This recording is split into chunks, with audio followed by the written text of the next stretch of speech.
Olá! No capítulo de hoje, a gente vai passear por diversos modelos que nós temos para estruturar os nossos dados e até mesmo algumas formas de armazenar dados não estruturados.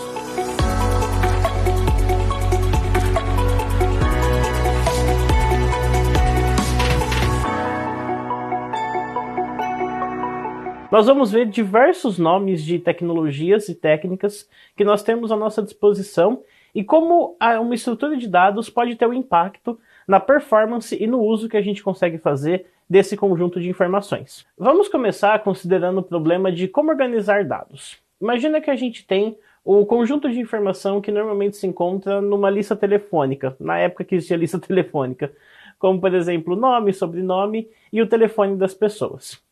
Nós temos diversas formas que a gente pode usar para guardar esse tipo de informação.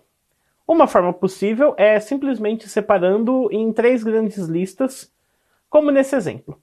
Observe como fazer uma busca nesse tipo de lista pode ser um tanto complicado. Qual é o telefone do Sr. João Soares, por exemplo? Nós precisamos passar pela primeira lista para determinar qual é o sobrenome e a posição dele. Então, na segunda lista, nós precisamos acessar aquela posição para determinar se a pessoa que está guardada ali é João.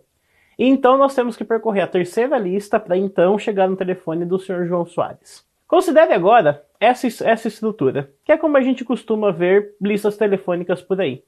Determinar o telefone do Sr. João Soares gasta um passo. Você precisa encontrar o Soares e então as informações em seguida. Note que o conjunto de dados armazenado no primeiro e no segundo caso é exatamente o mesmo. Mas simplesmente mudando o jeito que a gente escolheu guardar essas informações, nós permitimos que uma operação importante, a operação de busca, fosse bem mais eficiente e mais prática. Como numa lista telefônica, especialmente considerando uma lista telefônica impressa, a gente tem muito mais buscas por informação do que inserção ou remoção de informação, faz sentido nós considerarmos estruturas de dados que facilitem a busca. Em computação, a modelagem de dados é dividida em 2 grandes campos. No primeiro campo, nós vemos os bancos de dados conhecidos como relacionais. Essa família de banco de dados ela é bastante antiga. O trabalho em cima dela começou há mais de 50 anos. Até hoje, ela é bastante utilizada em muitas plataformas diferentes por muitas empresas.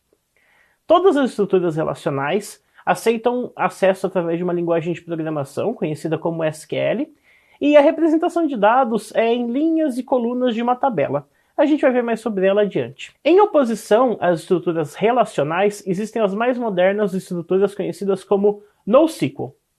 Originalmente, o nome NoSQL significava no sentido de não SQL, negação ao SQL da estrutura relacional. Atualmente é mais entendido como sendo not only, não apenas SQL. O campo do NoSQL ele é bastante amplo e contém uma série de estruturas alternativas à estrutura relacional, como armazenamento de dados baseado em documentos, baseado em grafos, baseado em chaves e valores, em colunas e muitas outras estruturas que a gente vai ver ao longo do capítulo de hoje.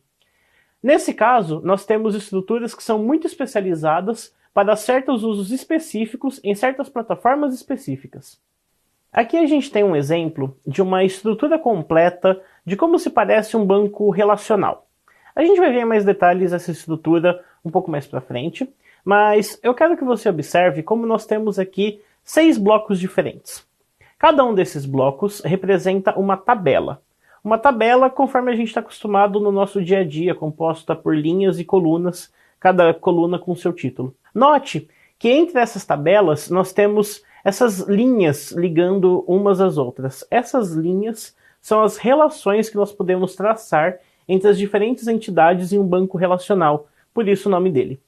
A primeira quebra com relação ao modelo relacional tradicional foram os bancos colunares.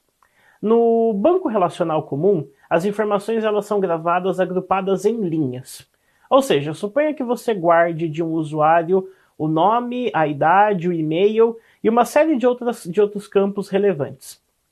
Todas as informações desse usuário vão ser gravadas em setores próximos numa única célula de memória no disco ou em células ligadas. Isso faz com que seja muito fácil você fazer inserção de informações, por exemplo. Nos bancos colunares, por outro lado, cada coluna dessas informações vão ser gravadas em células independentes. Isso vai permitir que a gente faça análises agregadas de dados de maneira muito mais rápida do que numa estrutura relacional comum. Algumas plataformas que implementam banco colunar que são famosas é, por exemplo, a Amazon Redshift e o Google BigQuery. Essas plataformas são muito boas quando nós estamos fazendo análise de dados em grandes volumes de informação. Elas são bastante performáticas e permitem que a gente faça consultas analíticas com mais velocidade do que no banco relacional tradicional. O Amazon Redshift e o Google BigQuery são duas tecnologias queridas em aplicações de Big Data e elas são soluções de Data Warehousing, que é um conceito que nós vamos ver em breve. Outra estrutura NoSQL bem conhecida é a de documentos. Dentro do universo de armazenamento de documentos, um dos mais famosos é o MongoDB. No MongoDB e na estrutura de documentos como um todo, nós temos garantias um pouco menos rígidas com relação aos campos que vão estar presentes em cada documento, ou em cada registro, fazendo uma analogia com o banco relacional. Num documento, por exemplo, a gente pode ter alguns campos, como aqui no exemplo, primeiro nome, segundo nome, etc. Só que nós podemos, nesse mesmo repositório, inserir um outro documento que não possui todas as informações ou que possui campos a mais. Nos bancos baseados em documentos, nós possuímos essas garantias um pouco menos rígidas de estrutura, que garantem que a inserção de dados vai ser bastante rápido, mas também pode causar problemas ou quedas de performance quando nós precisamos correlacionar informações contidas em diversos tipos de documentos diferentes. Um conceito bastante importante em ciência da computação é o conceito de grafo. Um grafo nada mais é do que uma rede de conexões.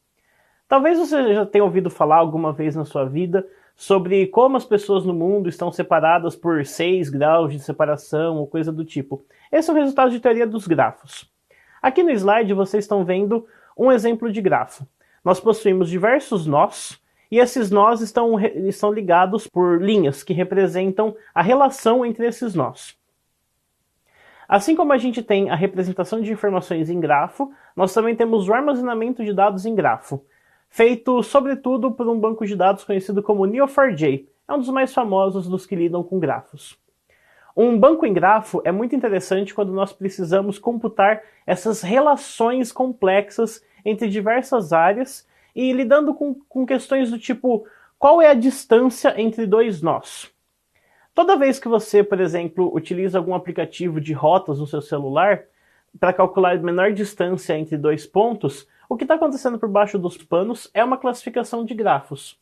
E num banco de dados como o grafo, vai permitir que você faça esse tipo de consulta. Por exemplo, qual que é a distância entre relações entre duas pessoas ou duas entidades no meu banco de dados? Esse tipo de informação é bastante útil para situações em que nós queremos, por exemplo, fazer recomendações de itens numa loja virtual, num marketplace ou algo do tipo. E também é interessante para toda vez que você quer encontrar certos agrupamentos de informação dentro da sua estrutura. Uma outra estrutura não relacional, ou NoSQL, são as estruturas chave-valor. Essas estruturas se comportam como um dicionário que a gente usa no nosso dia a dia. Uma chave utilizada para busca associada a um valor, que é a informação que a gente está interessado. Uma das principais plataformas que fazem armazenamentos assim é o Amazon DynamoDB. É um tipo de armazenamento totalmente gerenciado, o que significa que você não precisa instalar ou coisa assim, você contrata ele como serviço da Amazon, e ele é bastante escalável e tem muita performance para fazer buscas por informação dentro dele. Uma coisa importante da gente notar em bancos de dados não relacionais é que existe uma correlação muito forte entre a estrutura e o servidor que implementa aquela estrutura. O MongoDB, por exemplo, ele funciona como armazenamento de documentos. Ele não é o único servidor que armazena documentos, mas ele só armazena documentos em si. Outros exemplos, por exemplo, o BigQuery, que a gente viu como um banco de dados colunar, ele é um exemplo de armazenamento de coluna. Embora exista outros, é característica do servidor BigQuery armazenar informações em formas de coluna. Nos bancos relacionais, nós também temos uma série de tecnologias, servidores diferentes, que todos eles utilizam do armazenamento relacional, como a gente vai ver mais para frente. Vamos ver agora alguns exemplos de outras tecnologias de armazenamento de dados que são famosas, mas não se incluem exatamente nem como um banco relacional e nem como um banco de dados não relacional. O NoSQL ele é um armazenamento de valores em memória. Ele se comporta como um dicionário, ou seja, existe uma chave que identifica a informação e um valor associado àquela informação, como por exemplo, nome igual Bidu, banco de dados igual Redis, país igual Brasil. E a característica do Redis é que ele funciona todo na memória RAM da máquina. Por funcionar na memória RAM da máquina, ele é bastante rápido. Ele é algumas ordens de magnitude mais rápido do que qualquer uma das outras plataformas que a gente viu até agora.